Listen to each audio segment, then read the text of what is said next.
3000, 4000, 5000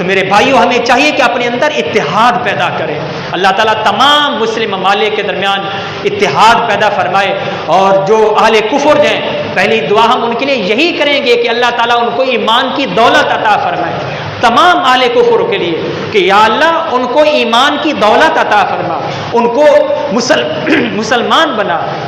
لیکن اگر ان کے ہدایت میں ان کے مقدر میں ایمان نہیں, اسلام نہیں, اور وہ مسلمانوں کے لیے نقصان کا باعث ہیں, جیسے آج نقصان کر رہے ہیں مسلمانوں کا, دیگر ممالک کا, ایران کا نقصان کر رہے ہیں, یہ فلسطین کے مقابلے میں بھی کھڑا یہ ایران, اس لیے اس کا ساتھ دینا چاہیے.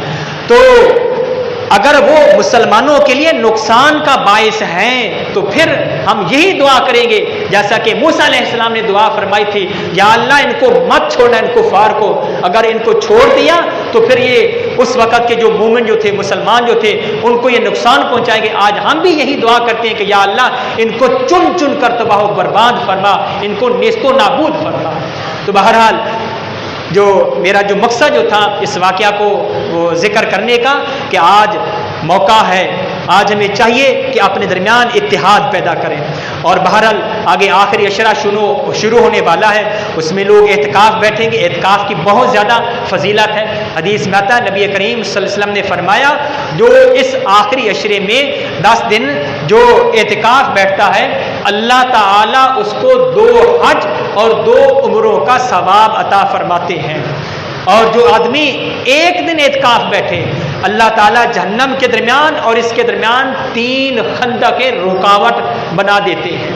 بہت زیادہ اس کی فضیلت ہے اعتکاف بیٹھنے کی. اس لیے چاہیے مسلمانوں کو چاہیے کہ مساجد میں اعتکاف بیٹھیں, اور اگر 10 دن نہیں بیٹھ سکتے ایک دن بیٹھ جائیں. ایک دن نہیں بیٹھ سکتے تو حدیث میں آتا ہے جس مسجد میں جماعت ہوتی ہے اس مسجد میں مغرب سے عشاء تک جو آدمی اعتکاف بیٹھے گا اعتکاف کی نیت کر لے کہ یا اللہ میں نے اعتکاف کی نیت کی, اور اس دوران مغرب سے عشاء تک وہ کوئی دنیاوی بات نہ کرے, صرف اللہ کا ذکر, اللہ کی یاد ہو, نماز نفل وغیرہ, قرآن مجید کی تلاوت, درود شریف, استغفار, لا الہ الا اللہ. تو آپ نے فرمایا کہ اللہ تعالیٰ اس کے لیے جنت میں محل تیار فرمائیں گے. بہرحال اس کی بہت زیادہ فضیلت مزید انشاءاللہ اگلے جمعہ پر آپ حضرات کے سامنے عرض کروں گا. اللہ میں سمجھنے کی توفیق عطا فرمائے.